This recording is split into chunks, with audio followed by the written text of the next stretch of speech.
is Andreas Schwall. I'm the CEO and founder of Total Composites Technologies in Victoria, BC, Canada. Today, I'd like to show you the tools and techniques needed to assemble one of our composite bodies.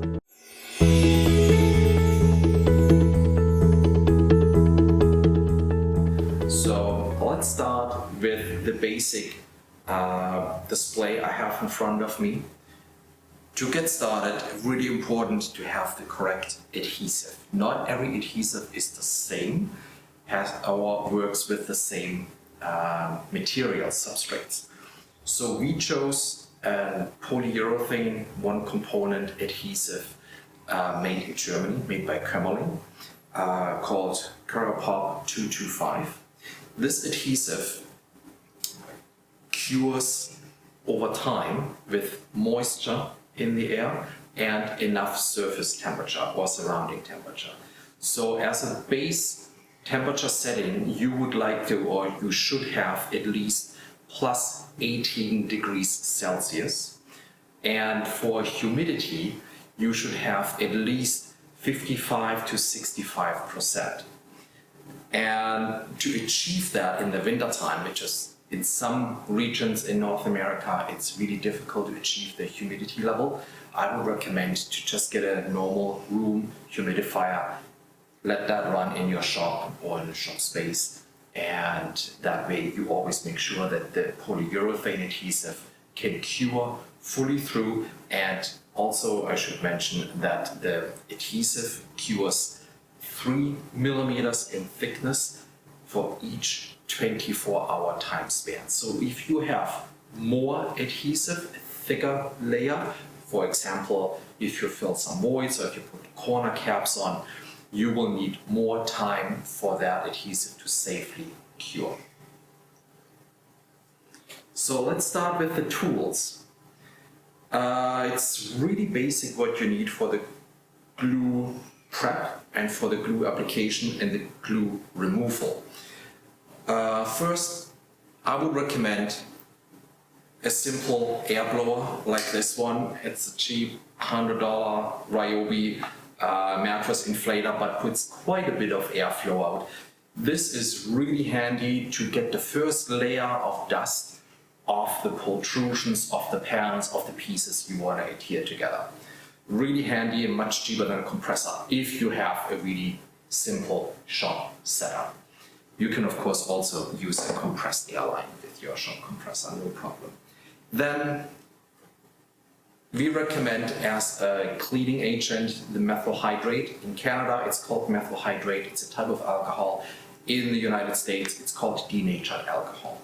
Never use acetone or anything more aggressive that could damage the surface of the panels or the pultrusions. Some normal off-the-shelf shop towels, a spray bottle with half dish soap, not hand soap, dish soap please, and half water. That's a solution that works best for the final cleanup, to wash your hands and just to get a really nice smooth caulking surface. That's another really cool tip we learned over the time by using storage container, plastic storage container with pre-soaked rags with the methyl hydrate or denatured alcohol ready to go. So this saves you a lot of time, makes your life a lot easier if you already have them ready on the go. Of course, have some disposable gloves and to protect your skin from the solvent, right? That stuff is really bad for your kidneys. You have to make sure you protect yourself. The adhesive itself, I should also mention, is considered food safe and doesn't have toxic components inside that will put your life or your health at risk. So you can be a bit more liberate with the adhesive if you get it on your skin. Different story if you get it on your clothes, it will stay on your clothes. Then, of course, a sharp knife to cut the tips off on the adhesive sausage. you need a sanding block to scuff the edges and the gluing surface. We recommend just 150 grit generic sandpaper to do the job. It's really quick, it's quite simple. Moving along here, for the glue removal later on, I highly recommend this plastic scraper. You can easily get that in any hardware store or on Amazon. And what really works out for us is the black plastic plate you can buy for it. They also come in yellow, orange, blue, and the colors indicate different hardnesses of the plastic. And the black one is the one that does not scratch the fiberglass surface. So that one works really well. Further down the process, when you put a nice clean finished caulking line on, we recommend these rubber squeegees. They come from Germany. You can also use the one you find on Amazon. They usually come in red and blue colors. I don't find them as smooth and as user-friendly as these ones. So contact us for the source where you can buy them, but these ones really work so much better. It's just another pro tip. To keep the glue waste and the mess contained, when you remove the glue later on, we recommend having some squares of stiff cardboard handy, where you can then just, with the squeegee, when it's full of glue, you just write it down the edge and you just clean off the squeegee on the cardboard. Really handy. What else do we have? We need an activator. We're going to apply this activator for an additional bonding strength on all surfaces that will get bonded together. And unfortunately, we can't get the perfect matching activator from Kömmerling in Germany. It's considered dangerous goods, so you can't really ship this internationally, like from Germany to Canada and then to your shop. There's just no relation to that in terms of cost and efforts. So we recommend the activator from Sika, and this one is readily available in a lot of hardware stores or marine stores, or again on Amazon. So then, to actually apply the glue, we recommend the 600 milliliter volume manual caulking guns or battery operated caulking guns. The manual ones, when you purchase them, make sure they have a gear reduction in there. That makes your life a lot easier, and it's way less strenuous on your wrist and in your hand when you pump for an hour or so, right? So that's just my pro tip on that. And the battery operated caulking gun, we really like the Milwaukee one, the 18 volt, super effortless, costs a couple of dollars, but totally worth it if you have to do a lot of volume with this glue.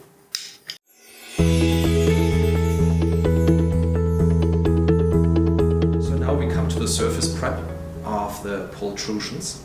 And I recommend 150 grit generic sandpaper to rough up the inside glue surfaces. We just have to go back and forth a couple of times just to give the surface a more textured appearance.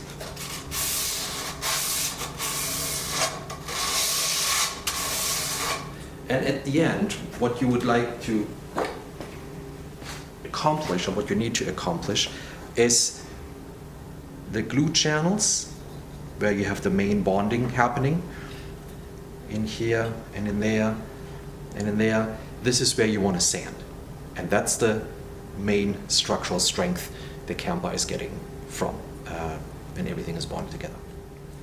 So one trick we have in our shop is we either use a compressed air line from your compressor, or we just use this little air blower and to get rid of or remove the first layer of coarse dust in the pultrusions.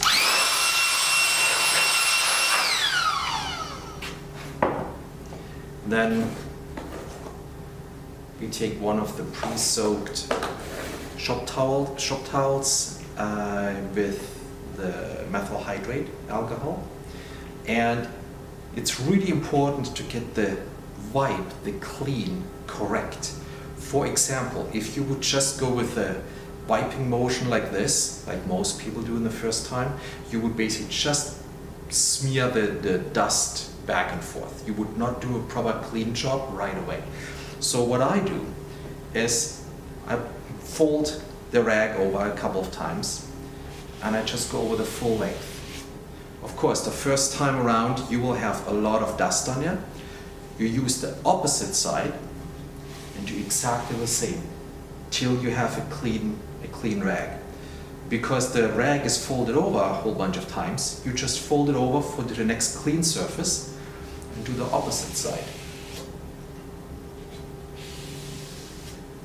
And you do this on all the surfaces that will receive the adhesive. So that's the cleaning process. So after the methyl hydrate or denatured alcohol evaporated off the surface, we now have to treat the glue surface with the activator. This activator has a bit of a stronger smell to it. It's really volatile, so be really careful in terms of heat sources or sparks flying beside you if someone else is grinding on a workbench or so. So we just dampen the rag and we just put a thin coat on there on all the glue surfaces. And you just need to do with one simple wipe. You just need a thin coating on that and you let it sit for about 10 minutes till that activator is evaporated, till the solvents are evaporated, and to give the activation actually a chance to do its chemical reaction it needs to do. And we need to do this on all glue surfaces, not just on the pultrusion.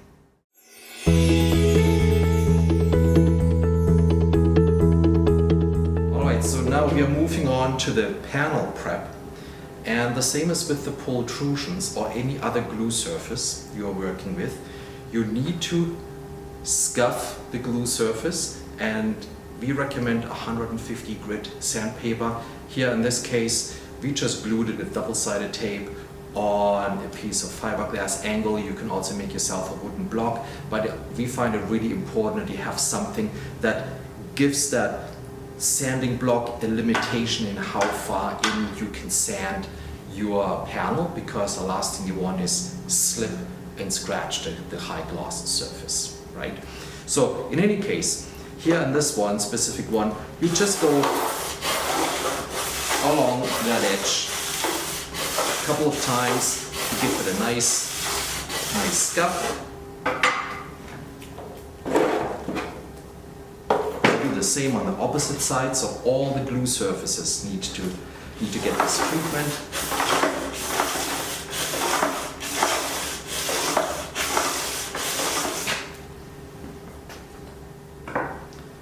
And then, like with the pultrusions, to remove the first layer of dust, use your air compressor or even this little blower.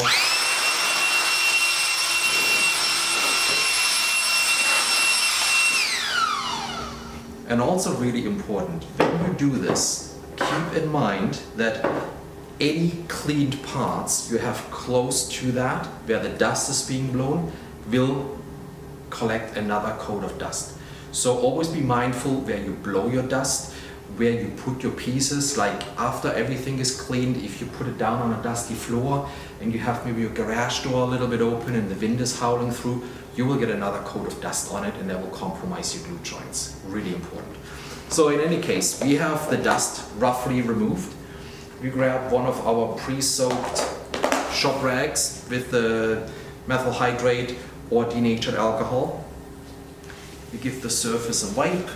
Again, it's really dirty. We use the opposite side. Okay, it could take another wipe, so we just fold it over. And this is perfectly clean now, so flipping the panel over. Do exactly the same on this side till we have all the dust and all the contamination removed. Yeah, I need another wipe. Perfect. And if you have a big panel, like a roof panel or floor panel, of course, I'm doing this really slow so you can see this more clearly in the video, but usually you just put that rag in your hand and you just walk around the panel, flip it over, do the next round, so it doesn't take any time at all, but it's really important. So now let the methyl hydrate or denatured alcohol evaporate, and then move on to the primer.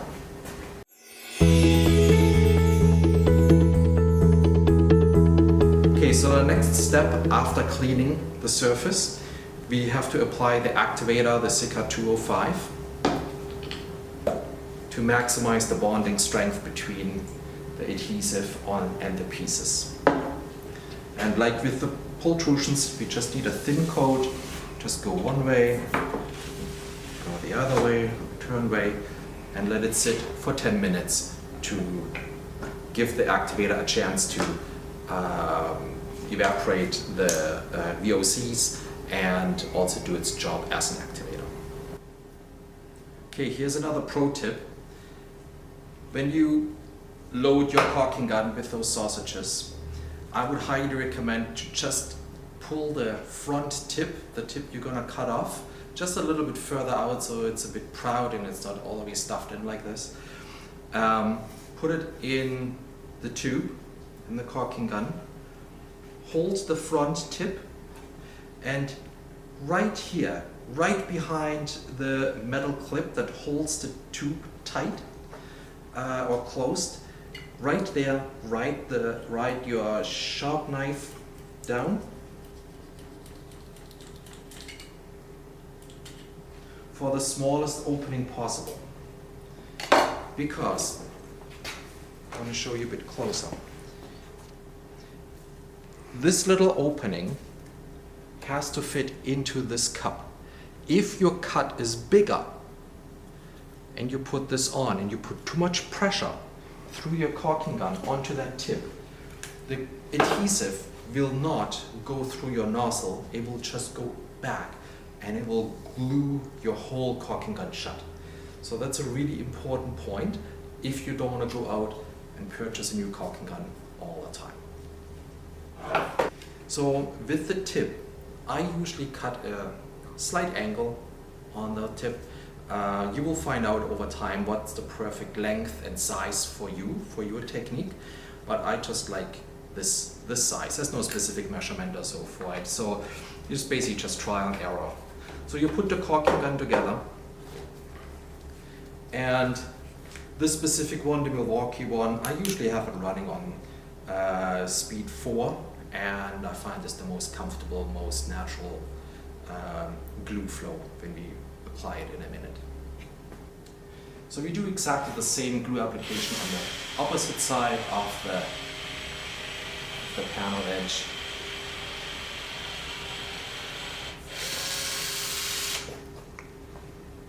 So now we apply the adhesive into the pultrusion, and I think actually I should show you first where the really crucial parts are that should receive the adhesive. So we have the indentations in our pultrusions. This is where the main adhesive strength will happen, but we want to make sure that there is plenty of adhesive in there that's just proud of that indentation. So if you sit too deep in there, you're not getting any contact with the panel, so it's really, really important. And there's also no point really to put adhesive on the bottom of the pultrusion where you put the panel, right where the panel sits onto, because essentially you just have the foam core touching there, and it's not really doing anything in strength. It can actually make your life a lot more difficult by having extra material in there that will prevent you from pushing the pieces all the way together.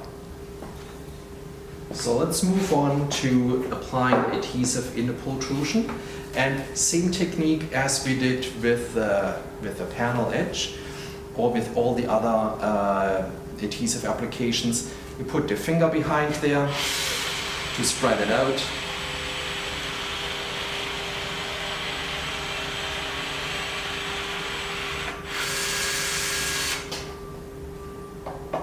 And yes, it looks a bit messy when you first do it,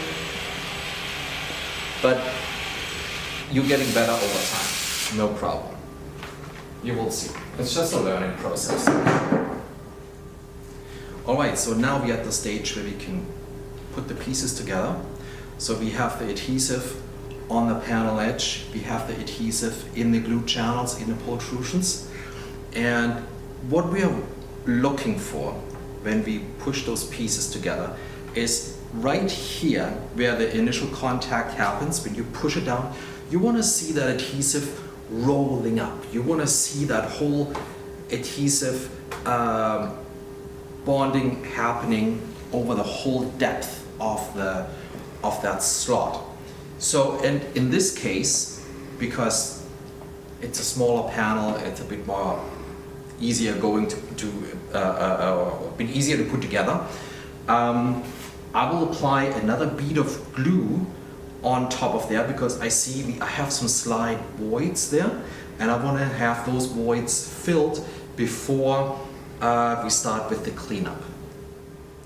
So wherever you have voids or where you see that you just don't have quite enough adhesive on there to do a final seal, I would always recommend just to go over that with the caulking gun again and just apply another bead. Doesn't matter how messy it is at this point because we're going to clean this up in a second.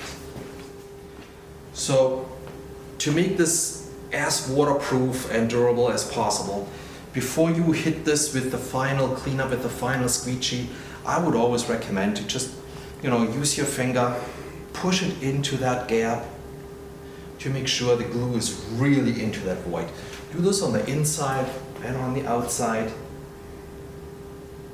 And do this roughly within the first 10 to 15 minutes after you applied the glue. So you also have to keep in mind that at a certain point the adhesive starts developing a skin. That's the first stage of the curing process. And once that skin is formed, it's not really guaranteed anymore that you get the proper bonding strength anymore. So it's really important that you do these steps right away and then start with the cleanup. So now we come to the initial cleanup point where we can spray a soap and water solution onto the glue joints. Again, make sure you have no voids where the soap water can run into, because that again will compromise the glue surface or the glue bond or the weatherproofing later on. And also keep in mind that wherever you spray that soap, like, it will run down, right? Water always runs down, gravity. So if you have an unfinished piece down below, let's say you still have to put some corner caps on there or to glue some other bits and pieces onto it, just be mindful where the soap water could hit it, right? I always work my way from the bottom up when I build a camper, especially when it comes to the weatherproofing. That's just another pro tip, just to avoid that exact scenario where you accidentally get soap water in an area where you don't want to. In any case, so you're spraying that soap water on there, spray the soap water on the squeegee, and then with all the flat surfaces on the squeegee in full contact with the panel and with the pultrusion. Like if you are in a little bit of an angle, I hope you can see this, you will get some smear marks and it's not going to look clean. So you have to be, again, it comes with practice, right? But you just have to be mindful of how you hold and place the squeegee, because you want to actually push the adhesive even further into the void with the squeegee and not lift it out of the void. Like you don't want to, right? You don't want to go this way with the squeegee. You want to go this way. I hope this makes sense. And this process can take a couple of passes, right, to get most of the glue off. But if you get this done right in the first go, you virtually have no other cleanup to do later on. I need to spray soap on this side too.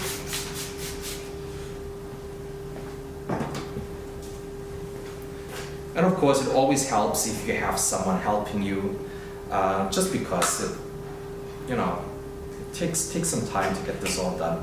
And if you're dealing with curing times and working with the timeline where the glue will set up, it's always helpful to work as a team and make this as smooth as possible.